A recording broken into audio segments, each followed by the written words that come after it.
Demon Slayer, l'œuvre de Gotoge, regorge de puissants combattants, divisés principalement en deux corporations, le camp des démons et le camp des profondeurs. Dans cette vidéo, je vous propose de vous parler de mon top 3 des meilleurs profondeurs de tout l'heure. Choix tout à fait subjectif, donc laissez en commentaire vos avis et votre classement. Avant de continuer, n'oublie pas de t'abonner, de liker, ça fait plaisir et ça donne la force.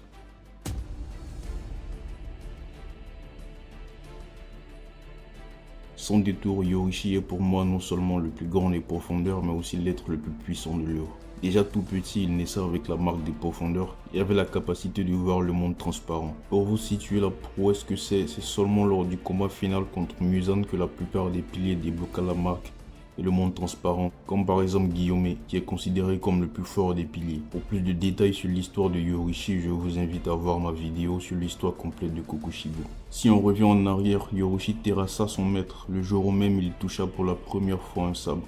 C'était à l'âge de 7 ans. C'est comme s'il était né pour se battre. Il n'avait même pas conscience de l'ampleur de ses capacités, notamment sur le monde transparent. C'est lui qui est l'inventeur du souffle et le détenteur du souffle original, le souffle du soleil. Cette technique était tellement compliquée et d'un niveau tellement élevé qu'il l'adapta à chaque profondeur pour pouvoir l'enseigner, car il était impossible pour les autres de le maîtriser. Par la suite, Yorishi créa plusieurs dérivés du souffle du soleil pour les transmettre, mais aucun n'était l'égal de son souffle. Son plus grand combat arriva lorsqu'il croisa un jour Muzan, le roi des démons, et il comprit instantanément le but de sa vie et de sa force innée qui était de vaincre le démon Muzan. Yorishi terrassa Muzan avec le 13e mouvement du souffle du soleil et Muzan était sur le point de mourir. Mais il le rusa et se décomposa en 1800 morceaux. Yorishi réussira à en découper 1500, mais 300 morceaux réussiront à fuir et reconstitueront Muzan par la suite, et Muzan se cacha dorénavant en attendant la mort de Yorishi. Il s'agit là d'une prouesse inégalée, car à titre d'exemple, il a fallu tous les combattants à la fin avec les piliers pour venir à bout de Muzan, avec beaucoup de morts notamment des piliers. Par la suite, Yorishi passa son temps à poursuivre Muzan et croisa un jour son frère Kokushibo, devenu désormais première lune démoniaque. Kokushibo était étonné car Yorishi avait défié et surpassé la malédiction, disant que les profondeurs ayant développé la marque avant 25 ans ne le dépassaient pas, mais Yorishi en avait plus de 80 lors de leur rencontre. Malheureusement, Yorishi mourra lors de ce combat, mais pas étant vaincu par Kokushibo, mais il mourra sur place de vieillesse. Il s'agit pour moi du plus grand des profondeurs. Son destin était de tuer le roi des démons, donc il avait été doté de talents et de puissances incomparables qui défiaient les lois de la nature. Il avait la grâce des dieux, comme dira son frère.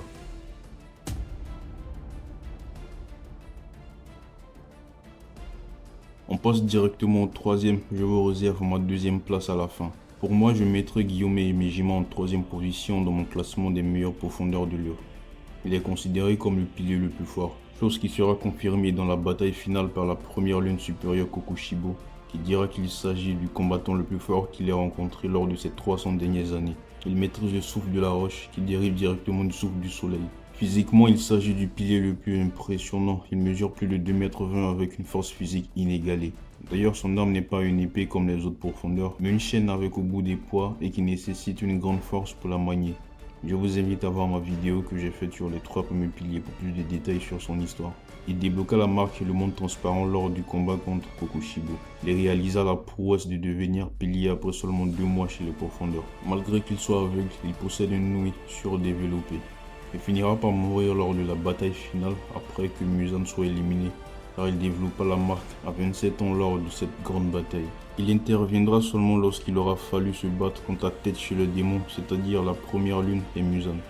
Il s'agit pour moi du profondeur le plus fort de son ère, de sa 3e place dans mon classement.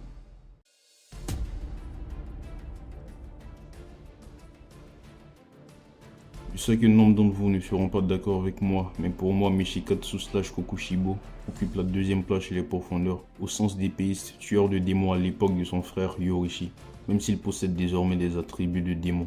Déjà dans l'enfance, Michikatsu avait comme but de devenir le plus grand samouraï du pays, chose qui se compliqua par la suite à cause des capacités de son frère. Il était tellement obsédé par ce rêve qu'au retour de son frère Yorishi, il n'hésita pas une seconde à abandonner sa femme et ses enfants pour suivre son frère Yorishi et perfectionner ses techniques. Il développa son propre souffle, celui de la lune, qui dérive directement du souffle du soleil, et il éveilla la marque qui sera semblable à celle de Yorishi, son frère. À cette époque, il était numéro 2 derrière Yorishi, et son but était de l'égaler un jour. Sa technique de l'épée était déjà ahurissante à l'époque, car il les a appris de Yorishi lui-même et a déclaré plus tard que leur technique à eux deux était si raffinée et légendaire qu'ils n'avaient aucun espoir qu'elle soit transmise aux générations futures, notamment leur technique de souffle. Kokushibo était déjà donc à l'époque un profondeur exceptionnel, inventeur du souffle, celui de la lune. Je pense qu'il surpasse les profondeurs et piliers modernes à cause des arguments que j'ai évoqués plus tôt, et le seul des profondeurs pouvant le battre est son frère Yorishi. De plus, lors de la bataille finale, sa maîtrise de l'épée était largement au-dessus de tous les profondeurs. Ce qui est normal car il a perfectionné cette technique tout au long de ces années, chose qui le poussa d'ailleurs à devenir démon. Il s'agit du combattant avec plus de 1000 ans de pratique de l'épée à son actif, donc très au-dessus de la nouvelle génération. On me dira que tout cela est amplifié par ses attributs de démon. Certes, mais selon moi, même en tant qu'humain profondeur dans le passé, Ushikatsu surpasse tous les piliers. On assista d'ailleurs à plusieurs de ces techniques du souffle de la lune lors de la bataille finale.